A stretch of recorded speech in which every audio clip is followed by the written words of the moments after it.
Okay, welcome back, everyone. I apologize. We've had some technical issues, both with some of the presenters' internet and service access, but we are back. Okay, so first and foremost, there weren't specific questions to the three companies who just presented. However, there are a couple of remarks which I'm now combining both from an investor, from a VC fund, who actually is interested in meeting with some of the companies who are here today. And I will make the introduction for them to join because they mentioned that they had to go to a different meeting later on. And so here are a few more general questions and points that she wanted to bring on. So the first is, and I saw this specifically with the three companies that just presented, it's very important to outline the revenue model and make it very, very, very, very clear, right? In other words, how do you plan to make money, right? What opportunities exist, for you to make more money in the future? It's something very basic, so to speak, but many times, many entrepreneurs all over the world, by the way, I see it in, really multiple different Israeli companies. And I was just speaking at a podcast with a good friend of mine who is a senior investor at Samsung Next, who sees many international companies from Silicon Valley and all over the world. And he agreed with me that this is one of the biggest issues, that many companies have, because it really is a struggle, right? You have a great idea, you have a concept. There are a number of things that you really need to kind of make clear. And talking about a pitch event, you want to make sure that first and foremost you explain who you are and what you do. Mabako, I thought you did an excellent job there, by the way. First of all, by just starting with a personal story, okay? You came and said, who you are and what happened to you. A personal story. Somebody broke into your house. Everyone can relate to that. Everyone can understand that. And, many people, it even happened to them. But even if it didn't, hearing a personal story, understanding the need of your product and of your company and what you're doing is a very important thing. And then, of course, just to explain the revenue model, to really, really outline what the revenue model is. And it should be one of the first things that you're presenting when you're presenting your company, okay? So that people, specifically investors or people want to introduce you to strategic partners, understand very clearly, this is the business model, what's the target audience, how do I make this happen, right? Another point is, and I just touched on it now, is to clarify the target market, right? Really to provide a profile of the ideal customer. Who is the ideal customer? And I think that that's a good question to ask Lucia. Lucia, sorry we lost you towards the end there. I guess you had some connectivity issues. No worries. My first question would be, of course, how large is the target audience for that product? Because it sounds, like a wonderful, important, and fantastic product. What is the target audience? How large is it, specifically in Botswana? And are you planning to go to other, countries? And how does that look like in terms of the scale? Now, Lucia, you specifically, I have gone over your deck, and I have seen that you do talk about it, but it's something that I think needs to be brought up. Again, just like one of the first things that you talk about, and that explains, how big the target market is and the target audience, because again, that really is what would bring the traction, which is what investors want to see at the end of the day, because the traction brings the revenue, right? And that's what's going to bring the investors at the end of the day. So that's it for now, and we're now moving on to the next batch. So we have Lo from Dr. Ecosalt. Why don't you start, please? And I would just want to kind of ask again, guys, we really, really, really have to cut it short. We're running out of time. And so please really make sure that it's under 3 minutes. And I apologize if me or Julius will need to be even a bit, assertive to really kind of cut you off, because unfortunately we want to make sure that everybody has time. All right, Kenneth, good to see you. why don't you go ahead? I'm gonna shut off my mic and camera, as will Julius, and please, the stage. Go get him. Okay. I hope you can hear me perfectly. Okay. My name is Kenneth Setimela. I'm the founder and managing director of Leverage Point. I'm going to be presenting to you a solution that we call Business Point, that we have developed in order to propel digital transformation of SMMEs. When you are in Botswana and Southern Africa, you get to realize that a number of SMMEs do not have accounting systems, and they also do not have ERP solutions for simple reasons around cost, the complexity of the solution, and the need for high customization of the different solutions that are there. We came up with a software solution called Business Point. It's an integrated software solution that is easy to utilize for SMMEs. And through the utilization of this product, it obviously assists in terms of having control, having oversight, and adherence to statutory laws within the country. And most importantly, the ability to have information within a business in terms of one's operations on a daily basis, as well as a strategic overview. The software solution is web-based. We have deployed it on cloud. There are a number of companies that are offering similar solution, except one, those solutions are quite expensive. Two, they are not able to offer the entire functionalities in the same way as we do.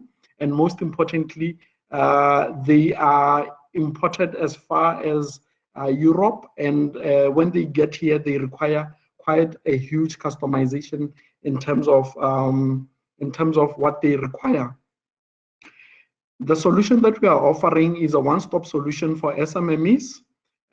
We are using software as a service model, and we generally $35 to $50 per month on the basis of the number of employees that somebody has. And what is more important is the support that we have been able to render to the different companies that are there. Technology adoption in Botswana and in SADC region is slightly different. A lot of companies or employees need a lot of hand-holding in order to ensure that a particular solution can work perfectly. Like I said, we offer cloud-based deployment, software as a model, and we've also done on-premise deployment for the solution. Currently, we are pursuing individual businesses directly. And secondly, we are looking at development finance institutions around the SADC region, where we will be partnering with them in terms of offering them the solution. Third is basically to look at partnership with accountants that are already doing the different accounting for the businesses. And also, we have been pursuing integration with existing ERPs in terms of the solution. We have a once-off cost of about $250 that takes care of the setup and the training, and the monthly generation of between $35 to $50. And like I said, the other revenue streams is the APIs from the other ERPs. We are targeting 10% of the market share, which is around $100,000 over the next 2 years. And we've made a very good traction in terms of having to onboard a number of customers, in terms of having to have media appreciation, and in terms of having to do a number of partnerships in a number of countries. Currently, we through UNDP, there is a bank that we are going to be doing work for in Malawi. We have been, the work has started, except we haven't traveled there because of COVID restrictions. We've also made partnership with ABSA. It's one of the local banks in Botswana. And so far we have been able to onboard about 40 clients on the software solution. Currently, there's a market of about 25,000 from a few institutions that are dealing directly with SMMEs in Botswana. It is our hope that over the next 2 years, we will be tapping on these institutions and getting at least about 5,000 clients from these institutions. The team comprises of myself as the founder, together with Brian as a co-founder, and we have brought in a number of experienced developers to come and assist in terms of rolling out the solution. What we have done thus far is we have not gone all out in terms of having to market the solution so that we are able to make sure that it is able to settle in the market. And we are requesting for bridging finance of about 200,000 that we will be utilizing for patents, increasing of our backend resources, increasing staff, and subsequently having to do marketing and sales of the solution itself. We do believe that the solution can be a difference maker. SMMEs are quite important in every economy. We are hoping that out of today's meeting, we can be able to increase our footprint in different countries and potentially bring in an investor that would assist us in growth prospects around all of this. Thank you. Kenneth, thank you very much. I must say, just while it's fresh, that was a fantastic presentation. It was straight on point and very interesting. I have a few comments and there's some questions, but we'll do it after the other two. Thank you very much. Let's try again. Lo, why don't you try now and turn your mic and camera on? I know you had some issues going on before, but let's try, before we continue, let's try again Lo and Callisto. Hi, Shai. Hello. Can you hear me? Yes, we can. How you doing? The stage is yours. Anyway, good afternoon, everybody. My name is Diana from Natural Skincare. And I am here to strategic partnership to enter into the Middle East market. And here is why. This is 16-year-old Didi, and I was a freshman student at Botswana University. Simultaneously, I was a guinea pig to the unsolicited gave use not to try. In 2018, when I wrote a survey where 180,000 men and women in Botswana took part, and 85% of them showed an emotional dissatisfaction towards the market offer, stating that it could not solve three main problems: dry skin, active acne, and hyperpigmentation. This is before I cut my hair. And thanks to my mother, and now know about the power of Moringa. Greetings to you all. I am the founder of Organic Natural Skincare, and we produce skincare products using indigenous found in Botswana, Moringa, and Marathon. These products are ethically sourced in African communities, and we have also collaborated with African-led businesses, packed within women within communities as well. It is about men as well as fight for families. Is everybody on board with me? So thanks to these products to solve three main problems. One, actively cleanse skin from causing bacteria, deeply nourish as well as moisturize the skin, offer a plant-based solution to vitamin C and vitamin A, as well as cure hyperpigmentation. We're currently playing in a heavily owned by multi-million companies such as the Body Shop, nationally from South Africa being Pushia M, and these are our main competitors currently, as well as local entrepreneurs who are. But this is a sustainable competitive advantage. Why? Every single one of our clients, we meet that skin need as well as the skin solution, and we also have the sales check-in database. What happens is that after a client buys our product, we have an after relationship, and this value sharing tips, can get more value from our products, as well as self-check-ins of how the progress of the products is assisting them to recover that skin. The future of both the visual skin assessments as well as check is to have it based on an artificial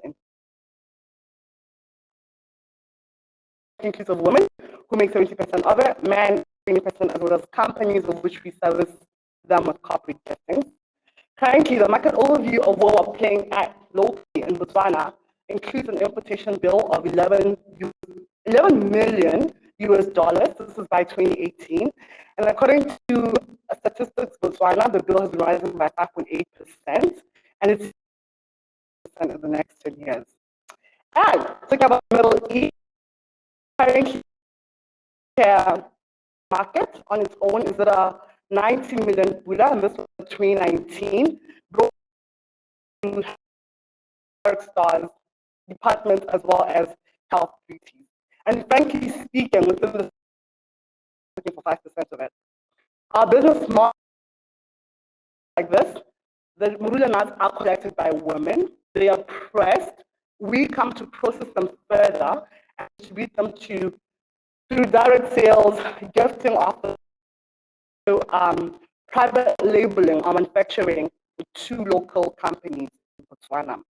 I'm proud to say that we're 2 years of operation, and within that 2 years, the Botswana pride market, including Rwanda, Kenya, South Africa, as well as Uganda. Our revenue has grown from 40,000 down to, but has grown to 360,000 at year 2. We have the capacity to produce 2,200 bar soaps per month from the 80 bar soaps at year 1. Distributors, 29 distributor. Currently, we distribute through 24 stores. And within those 24 stores, we've also exported into the Zambian market, the Tanzanian market. The team includes of 5 people. Currently, now the numbers have changed. Actually, all of the 5 are full. We have strategic partnerships with Botswana Innovation Hub, the US to get our certification, Botswana Investment Trade Center, into able to export. We're also a member of the nation that is assisting us into the third trade certification. And lastly, the Innovation Hub that plays a very huge role into the program. I'm proud to say that in 2019, we had a certification to sell our products nationally. We're currently working into an international beauty standard, or we're actually at phase 1, which will allow us to export quite bigger quantities, as well as enter into the Middle East market that I'm here for honoring. We do also have the third trade certification that we got earlier this year. This was through Botswana Investment Trade Center, and this was to allow us to be able to trade fairly with 2 types of people. 1, the ladies who are buying these raw materials from, and 2, our employees, our workers. And this is a very, I would say, prestigious certification to hold. Also at phase 1 of protect our intellectual property, which really falls much into our formulations and how we, all of the information that we have. Now, this is just a picture of how our market days carry out, including stores that I spoke about. We are brand in training, the manufacturing expo in Botswana, the most of Botswana University, at the Social Innovation Academy in Uganda. He was the second runner-up to the Global Expo Battlefield, where AZ was also a judge. Our clientele includes De Beers, Botswana Investment Trade Center, as well as CETA, and these are all local companies. The team is the founder as well as operations. I hold certificates in skincare formulation, and I'm currently starting with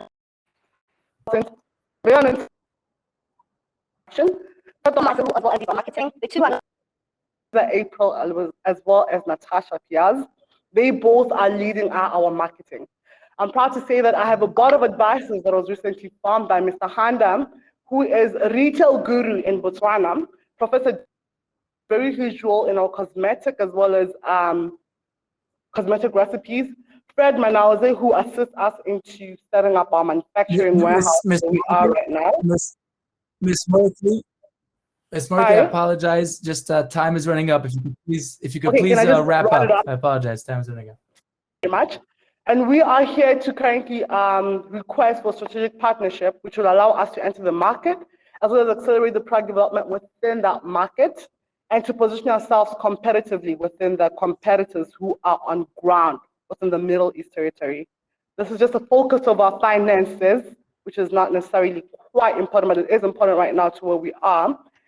And closing, that is who we are, Organic Natural Skincare, and that is our request. And I'm hoping to have you on board.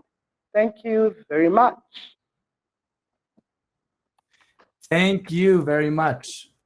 Yes, and I also I was the judge at the XTC event, and it was it's a small world. It's a small world. So thank you very much for that. Let me just check if we have another presenter now, and otherwise we'll move straight to the questions and comments on this.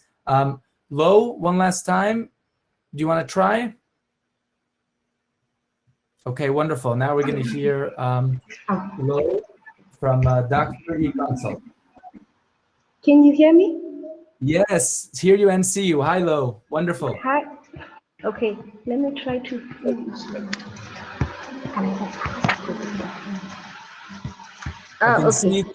We can see your presentation as well. So please, when you're ready, the stage is yours. Just again, remember 3 minutes. Okay, keep it tight and short. Good Okay, luck. can I quickly check if the slides move?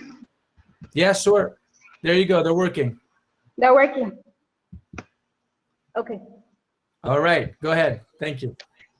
Hello, everybody. My name is Loatile Nkala from Doctors Ecosalt, and I'm here to ask for $92,000 in exchange for 10% equity in our company. So some of the problems that we identified that actually led to the conceptualization of Doctors Ecosalt sometime last year was that many people, because of the COVID-19 pandemic, found it difficult to access their doctors as we were confined to our homes. This is not just a problem in Botswana, but globally. Not only that, specifically to Botswana here, our medical facilities are often very congested, and there are huge travel expense burdens on the part of the patient to access their healthcare provider because our specialist doctors are concentrated in the capital city, Gaborone. Not only that, there are inadequate manual medical record keeping systems. So we decided to create a doctor-patient consultation room on one's electronic device or mobile device. Not only that, we created a pharmacy hub as well as an electronic medical record keeping system. So basically how our platform works is a user patient logs in, they then search for their preferred doctor.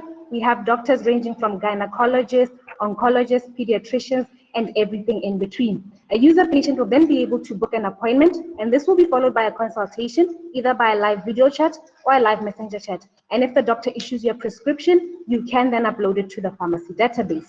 So we are unique because we increase access to treatment, we improve patient-centered care, and we significantly reduce down on travel costs.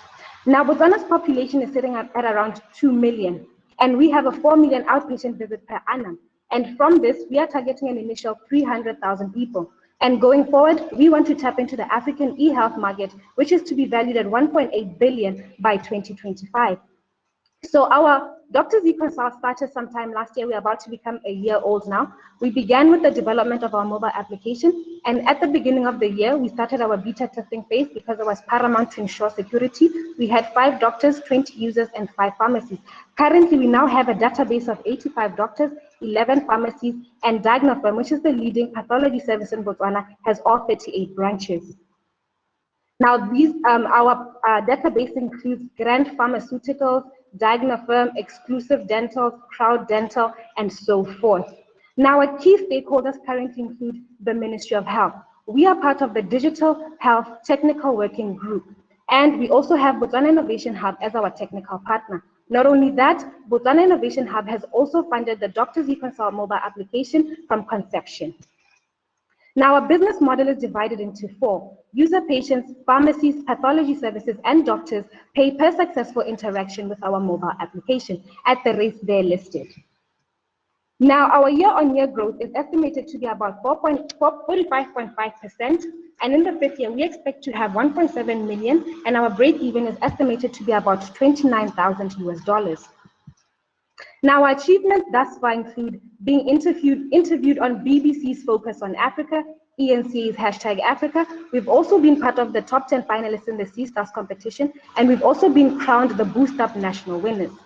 Now, today we are asking for $92,000 in exchange for 10% equity, and this will go towards upgrading our electronic medical record system, because we've currently had a conversation with the World Health Organization where we realized that our electronic medical record system has to be a little bit more responsive to cater to the much needed data that is not being transported properly from Botswana. Some of the money will also go towards human resources as well as working capital. Now, our team consists of myself. I'm a lawyer. We have an international business professional, a software engineer, a finance person, a multimedia expert, as well as a medical laboratory scientist. Not only that, we have a team of professionals helping us. We have a dentist, Dr. Wabile Molaudi. We also have Ms. Diseleve, who's a principal registered nurse and has over 30 years of experience, and our correspondent, who's in Ireland, who's giving us the nitty-gritties of how first world countries go about e-health. Now, why choose us? We are the only digital health platform of this magnitude in Botswana, and we have technical backing from the Botswana Innovation Hub. Not only that, we are backed by the Botswana government through the Ministry of Health, and we are the key stakeholders in Digital Health Technical Working Group. And our team is diverse, ambitious, and we've achieved a lot in a small period of time. Thank you.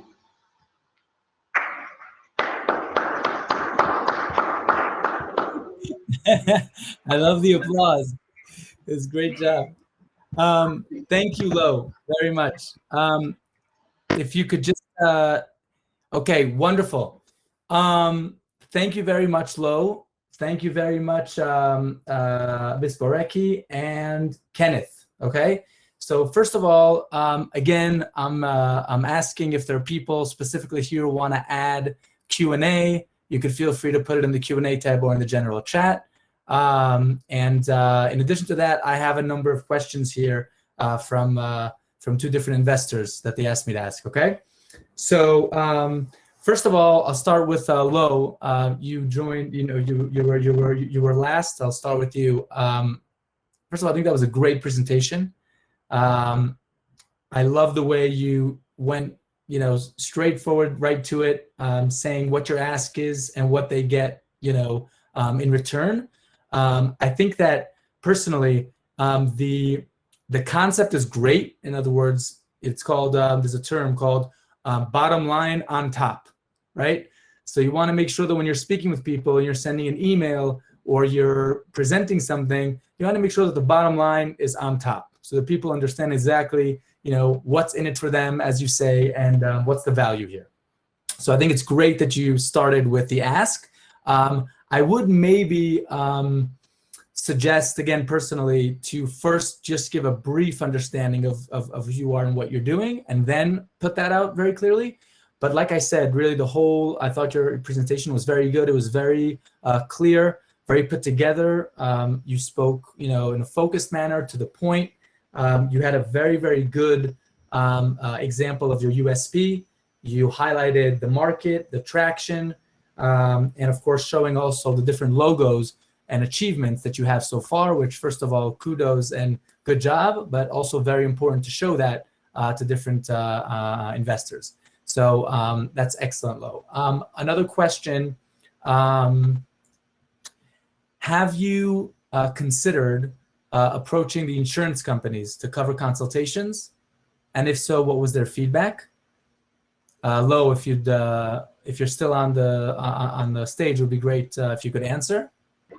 Oh, yes, I'm still here. Yes, we have actually, here in Botswana, we have the leading, oh, sorry about that. Yes, here in Botswana, we have Bipamas, Bome, those are the leading ones, and yes, we've already approached them. We're already working with getting them to cover these consultations here in Botswana, so yes, that's already underway. Fantastic. I think that's a very good. That was a question from one of the investors who, like I mentioned before, guys, but I'll say again, there's a specific investor that wants to meet alone with a couple of you guys, and so I'll be in touch with you, of course, and set up the proper introduction. Okay. Another question for you before you go, Lo. Outside of Botswana, which countries do you guys consider expanding to next, and why? Okay, So currently the country we were really considering expanding to was in Rwanda and was in Kenya. Our primary reason for expanding to Rwanda is because they have robust information technology infrastructure, and they're very big on e-health. That's a very lucrative market in terms of e-health. And then when you speak of Kenya, their policies are top-notch. And they're also much into e-health. So that's the two countries that we're actually looking into exporting to in the first, like when we begin now, yeah. Fantastic. Great answering the questions too, Lo. Good job. Good luck. Okay. Thank you. Next question. Next question is for organic naturals. Since you're using the same computer, maybe you can come on now for a sec. Wonderful. Hi. Hi. So two questions from an investor. How do you market and distribute your products? How do we? Market and distribute your products. Okay, so currently we're working with one of the biggest distributors locally, Kalahari Medicals, in terms of medical products, called Kalahari Medicals. They basically own 75% of the market currently, right? So they are our distributors. Literally, of the 24 stores that we're distributing at, they own 20. So our distribution model is to currently partner with distributors who will put us within health stores, and from there on, then yeah, that's how the partnership will roll out. And in terms of marketing our products, currently we have been working literally, basically both online and offline. Offline in terms of meeting our clients through the market days. Unfortunately, the slide couldn't show that. But through the market days, and then in terms of online, we're launching a website soon, probably 2 weeks from now. But in terms of, we basically rely much of it in terms of social media. So that is how we do that. And within the stores, we have in-store merchandising that goes on, as well as in-store signs, information, marketing information. Got it. So that's how we're currently working. Got it. Okay, wonderful. Thank you. Thank you very much. And then we have a question here for leverage. Kenneth, you mind turning on your mic and camera, please? Thank you. So Kenneth, two questions. One is, depending on who you're targeting, right? How does your system compare with other platforms for SMEs like QuickBooks? Okay. The first part, in terms of the functionalities, what we are offering as well as QuickBooks is no different from a functionality point of view. That's the first part. The second part is the differentiating factor between us and QuickBooks firstly stems on the pricing part. QuickBooks is more inclined toward, we are offering a full-on ERP software solution from sales, HR, stock control, inventory, dashboard, and reporting. We are offering a full-on package, and this is precisely because of the people that we are targeting. We are targeting SMMEs, and we understand that in order for them to grow, they need to manage their businesses in a much better way. The second part is our offering, in terms of the customers that we've been able to list, we've found it easy in agriculture, in so many different sectors. Tourism, we just landed a client in tourism that has about 12 different camps. And there's so many different sectors to offer the solution to. Thank you. Thank you very much. One last question. It's a suggestion, thought. I think you may want to change your business model a bit to make sure that you're growing with your customers, right? So for instance, you have different model types, and the minute they grow, right, they need to then upgrade and get a bigger service, right? It's right. Okay. Right. Okay. Thank you very much. Before we move on to the last batch and then closing remarks, first of all, I want to say that we have some great people here from different places in the world that have joined us and writing here great remarks. I want to specifically highlight Muketsi Benedict. who has been writing here some wonderful comments. Specifically, I'll just quote one of them because it is a very, very good point. He's mentioning that all the startups should seriously get mentored on the bootstrap mentality to help with your startup modeling. I agree with that 100%. In other words, at the end of the day, the minute you can show how you bootstrap, and that is using together with friends and family or your own funding to get started and get the traction, the more impressive it is, right? So any VC, whether it's pre-seed investors, angel investors, or again VCs that are a little bit later stage, most of them, they still want to make sure that they're seeing your bootstrap mentality and making sure that you can prove the traction. Here's what I'm doing. Here's the problem that I'm solving. This is the traction, right? This is the target audience that I have, and so on. And also, he mentioned here that he would advise the organizers, so that would be BIH, BITC, and us, to have different investors in that sense. So I would just answer to Muketsi that we have here not only VCs, but also angel investors and pre-seed investors in that sense. And of course, we have Michael Rivers here who says, this is great. And he's listening from the US. So glad you could join us from the US. Okay, guys, we are almost done with the event. We have now our last batch. I'm going to shut off the presentation mode. You're going to have a few minutes to continue networking, okay? And I ask for the people who didn't speak yet to make sure, because we had a little bit of mix and match because some people couldn't connect on time. Anyone who did not present yet, please join us on the stage right away. And we will be back in a few minutes to continue and finish the last batch. Thank you very much.